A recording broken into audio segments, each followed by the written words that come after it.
Okay, so back with another video.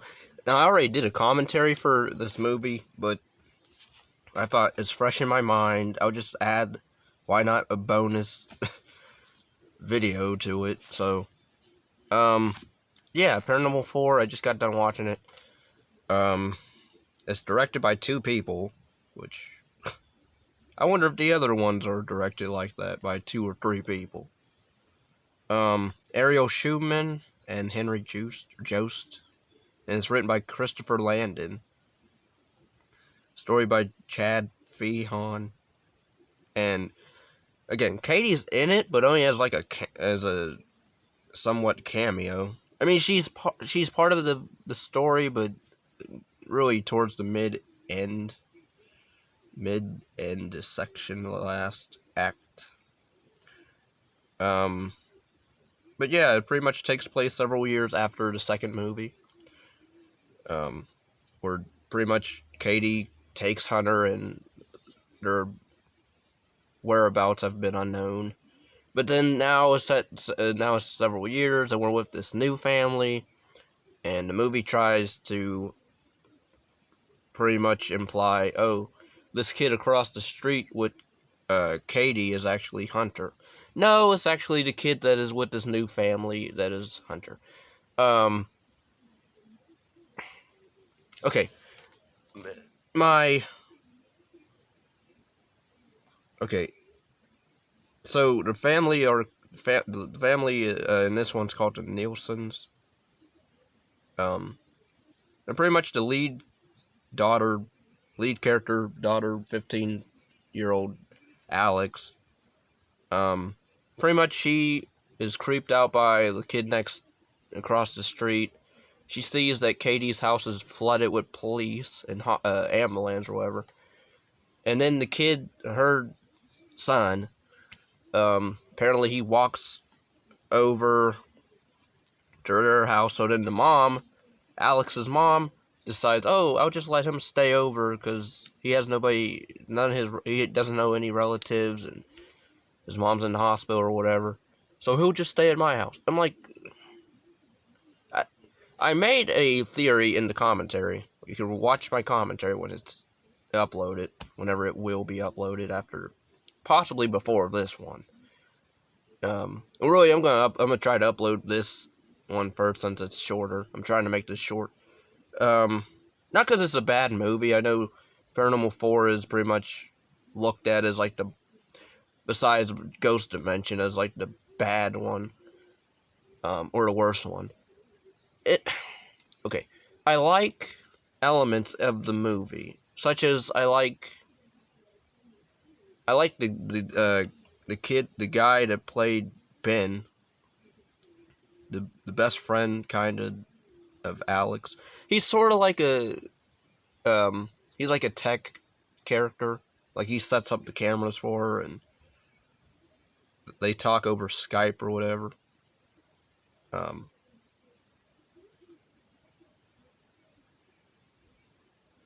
But yeah, this kid named Robbie, who the mom just decides to move in because he's like, oh, he's Wyatt's age or whatever. I forget how old Wyatt's supposed to be. AKA Hunter. But they're young. So anyway, she decides to just let him stay over and there's a scene in this movie where Robbie decides to crawl into bed with Alex while she's sleeping. Now, and the mom, when Alex mentions this to her, she's like, oh, he's probably missing his mother and probably feels lonely in a strange place. I'm like, first of all, let's say he was 13 or 12, because your daughter's, what, 15? Let's say he was 12 or 11 or 13. Would you still allow this kid to crawl first of all, crawl into bed, go in your daughter's room while she's sleeping, and then crawl in her bed, and then lay down near her and go to sleep? And then in the morning you're like, oh, would you still have that same attitude, lady? I think not. But then again, I made a theory that maybe,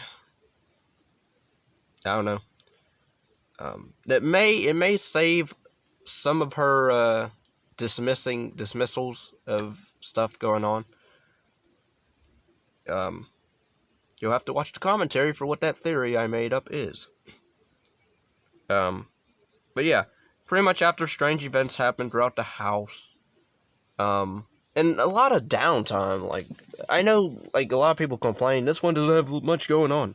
I gotta say I agree, but the most I'm annoyed about is the fact that there's important dialogue throughout this movie in sections where either Alex is trying to talk to Wyatt about Robbie or whatever, and like he knows that he's adopted, and then when because we find out he's Hunter, so does he, and then the sister tries to ask him, no, we're your family, like who would, why'd you, whatever, and then it cuts after he says my family needs me or whatever, or my other family needs me, and then she's like, but we're your family, and then it just cuts, and I'm like, no, there's more dialogue to be heard. Why would you cut that? I hate how they cut important scenes that have dialogue that would probably give more character and more explanation for stuff, but nope. Robbie tries to, I guess, groom Hunter for what the Coven wants him to do.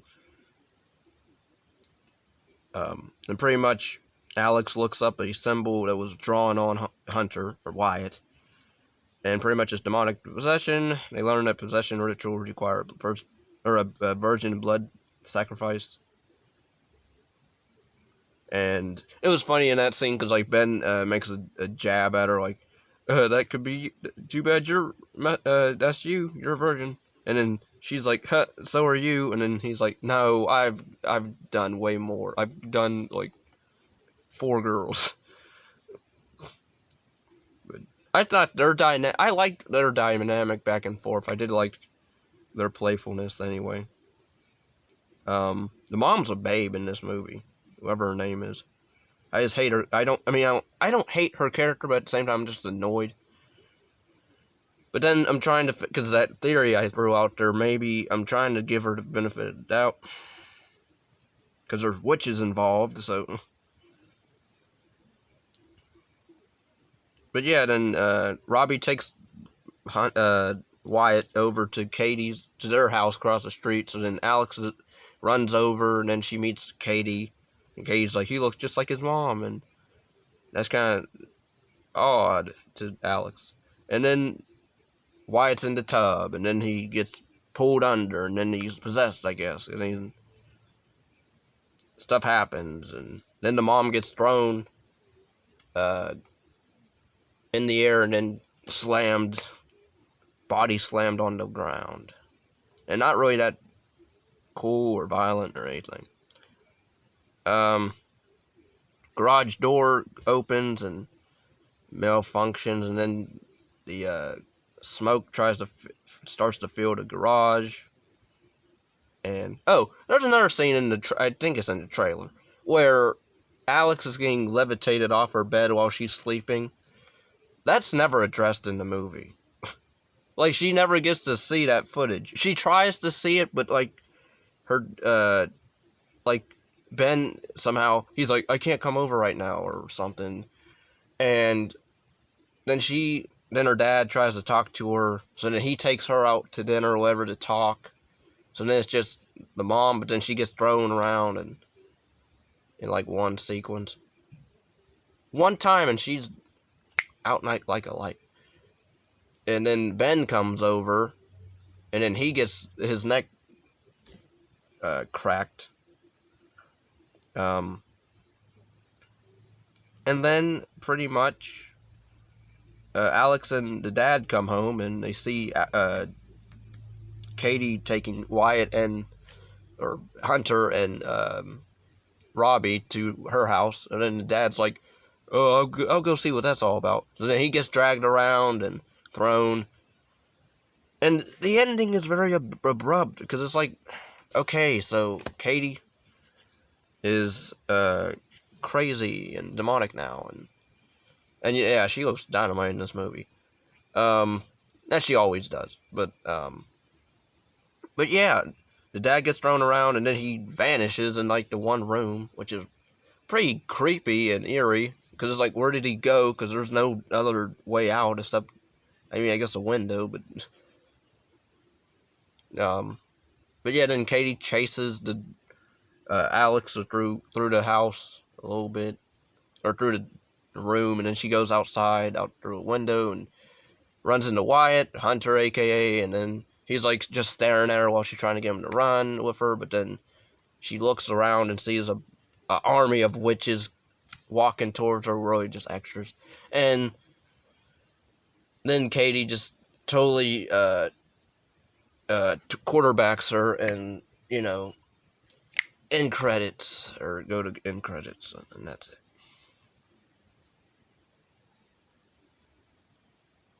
So yeah, this movie overall, it didn't make me angry, but it was just a waste of.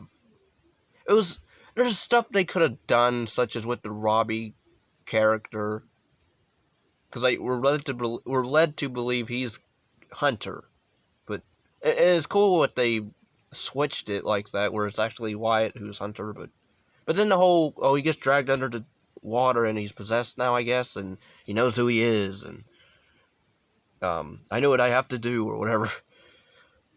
I know what I'm here for, or whatever, and I don't know. So again, I wouldn't call this really a rant, but it's like a mild rant, maybe on two things, such as the editing in this movie, where they cut out important dialogue scenes, and some of the jump scares, I think, could have been better handled with actual scares and more creepiness. But I didn't hate the characters. The mom, again, was ugh, but hot. The dad was okay. Oh, there's some cool scenes where, like, when Hunter and Robbie are running around, they use like this. They use I guess this was product placement. Of course, they use a Xbox Connect at nighttime, night vision. It's cool because, like, when they're running around the house, you see an extra shadow chasing them, or sometimes even in front of them, and they're like chasing the shadow. Or Robbie's walking, and then you'll see like a kid shadow following him, and Wyatt. There's also a real creepy scene where I didn't even noticed, but like Kate, well, I mean now, when I first saw it, that was like, whoa, because Katie somehow, either they don't have, I know they have alarm systems, but somehow, like, Ben's able to get in the house when nobody's home, and Katie's able to get in the house even when the mom's home. I don't get that at all. I mean, the dad makes a joke about it with Ben, but I don't know what that's all about. They need to get a better alarm system. I know that. But yeah, during the connect that, when Alex goes in the kitchen talking to Ben on Skype or whatever on a laptop, on the couch you don't see Katie, but then when she moves, you see something move and sit up, and then you realize, oh, that's Katie. So then she walks upstairs, I think, and that's when Alex goes to the garage, I believe. Um, but yeah, and then she breaks out of it. But yeah, overall, the movie, again, I wouldn't say it's bad. It's not horrible. It's not the worst in the series, in the franchise. Despite what people say, I mean, that's their opinion. So this is my opinion on this one. I have like a soft spot, I guess, for this one. I don't know. I mean, the acting's fine, except maybe again, when the character of Alex, maybe when she was in the garage section, she was her acting was like, her facial expressions wasn't really on point. I guess, like, she wasn't really reacting much, in terms of emoting. But yeah, overall, I would say this one's not really as scary as like the third and as the first three. Um, but yeah, let me know down below if you like this one or if you hate it or despise it, and or what your favorite movie in the franchise is. But yeah, take care and peace and love.